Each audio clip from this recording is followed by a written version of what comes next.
খবরের জেরে মন্ত্রীর গড়ে বেহাল রাস্তা পরিদর্শনে গিয়ে এলাকাবাসীর ক্ষোভের মুখে তৃণমূলের জেলা পরিষদ সদস্য।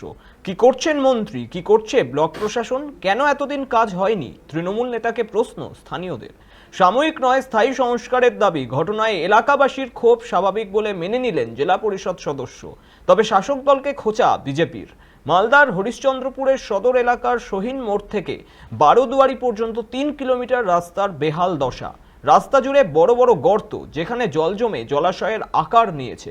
সম্প্রতি বারোদুয়ারি হাই স্কুল থেকে ফেরার পথে ওই বেহাল রাস্তাতে টোটো উল্টে জখম হন 5 জন শিক্ষক শিক্ষিকা। দুর্ঘটনার ভিডিও ভাইরাল হয় সামাজিক মাধ্যমে। বেহাল রাস্তা নিয়ে স্থানীয় বিধায়ক তথা রাজ্যের প্রতিমন্ত্রী তাজমুল হোসেন সহ অন্যান্য জনপ্রতিনিধি এবং ব্লক প্রশাসনের ভূমিকায় প্রশ্ন তোলেন এলাকার মানুষ এবং শিক্ষক শিক্ষিকারা। দ্রুত রাস্তা সংস্কারের দাবি তোলেন তারা। সেই খবর সম্প্রচারিত হয় সংবাদ মাধ্যমে। খবরের জেরেই এদিন রাস্তা পরিদর্শনে যান তৃণমূলের জেলা পরিষদ সদস্য বুলবুল খান। ব্যক্তিগত উদ্যোগে রাস্তার গর্ত বন্ধের জন্য ইট নিয়ে যান তিনি। দুর্ঘটনা এড়ানোর জন্য সামগ্রিক সংস্কারের উদ্যোগ নেন। কিন্তু তিনি ওই এলাকায় যেতেই স্থানীয় মানুষের ক্ষোভের বহিঃপ্রকাশ ঘটে। তাদের দাবি, এরকম সাময়িক কাজ করলে সমস্যা বাড়বে, স্থায়ীভাবে সমাধান করতে হবে। এরপরই তারা জেলা পরিষদের সদস্য বুলবুল খানকে ঘিরে ক্ষোভ প্রকাশ করেন। প্রশ্ন করেন, প্রতিনিয়ত যেখানে মন্ত্রী বিডিও এই রাস্তা দিয়ে যাতায়াত করছেন, সেখানে কেন তারা এই রাস্তা সংস্কারের দিকে নজর দিচ্ছেন না? আর তাদের এই ক্ষোভ প্রসঙ্গে জেলা পরিষদের সদস্য বুলবুল খানের দাবি, তারা যেহেতু জনপ্রতিনিধি, তাই মানুষের সমস্যার কথা তাদেরকেই জানাবে। খবর দেখেই তিনি এসেছেন, আপাতত ইট ফেলে আংশিক সমাধানের চেষ্টা করছেন। তবে এ বিষয়ে বিজেপির অভিযোগ, সাময়িক সংস্কারের নাটক করতে গিয়েছে। সমগ্র ঘটনায় এলাকায় শুরু হয়েছে রাজনৈতিক তরজা। ফেলে লাভ হবে না তো, ইট বন্ধ করে কে যাবে?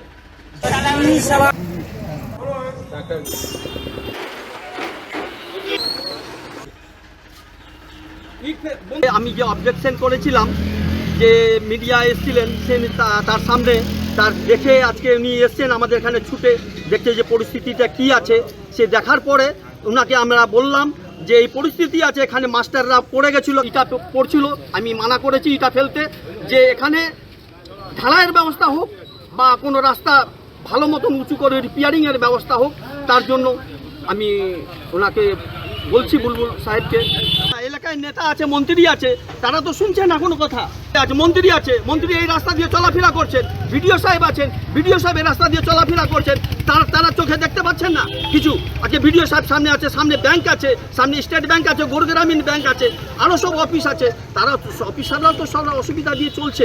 কিন্তু সে লাস্টে বাধ্য হয়ে আজকে বুলবুল সাহেবকে আমরা অবজেকশন জানাচ্ছি, কর্মাধ্যক্ষকে রেখে বুলবুল সাহেবকে, জেলা পরিষদের কর্মাধ্যক্ষ, তাকে জানাচ্ছি যে এটা যেন দেখেনি উনি সহযোগিতায় আমাদের সঙ্গে কাজ করে যেন। অ্যাকচুয়ালি নিউজের মাধ্যমে দেখতে পেলাম, এখানে তো আগে বছর কাজ করিয়েছিলাম, তো এখানে দেখছি অবস্থা খুব একটা ভালো না, গাড়ি টোটোগুলো উল্টে যাচ্ছে।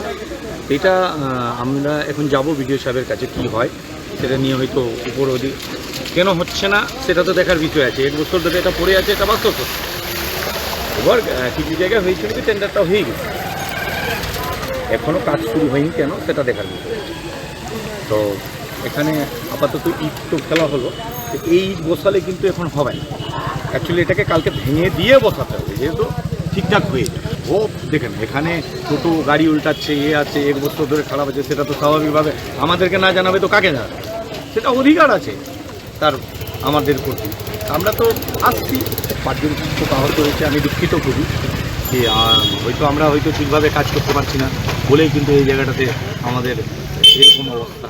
আচ্ছা, আজ পর্যন্ত দেখেছেন তৃণমূল কংগ্রেস নাকি বারবার বলছে যে উন্নয়ন রাস্তায় দাঁড়িয়ে আছে, এরা বারবার এই কথা বলে আসছে যে উন্নয়ন রাস্তায় দাঁড়িয়ে আছে, কিন্তু একটা উন্নয়ন দেখেছেন যেটা প্রতিবাদ ছাড়া হয়েছে? মানুষ যতক্ষণ প্রতিবাদ বিক্ষোভ না করেছে ততদিন পর্যন্ত কোনো উন্নয়নের কাজ হয়নি, কোনো রাস্তা মেরামতের কাজ হয়নি, রাস্তা তৈরির কাজ হয়নি, পানীয় জলের ব্যবস্থা হয়নি। যতদিন পর্যন্ত মানুষ রাস্তায় নেমে বিক্ষোভ করেছে তারপরেই কিন্তু কোনো কাজ শুরু হয়েছে এই পশ্চিমবঙ্গের মধ্যে। অথচ তৃণমূল কংগ্রেসের ছোট বেজো বড় সেজো সব যে আছে বলে বেড়াচ্ছে নাকি উন্নয়ন রাস্তায় দাঁড়িয়ে আছে।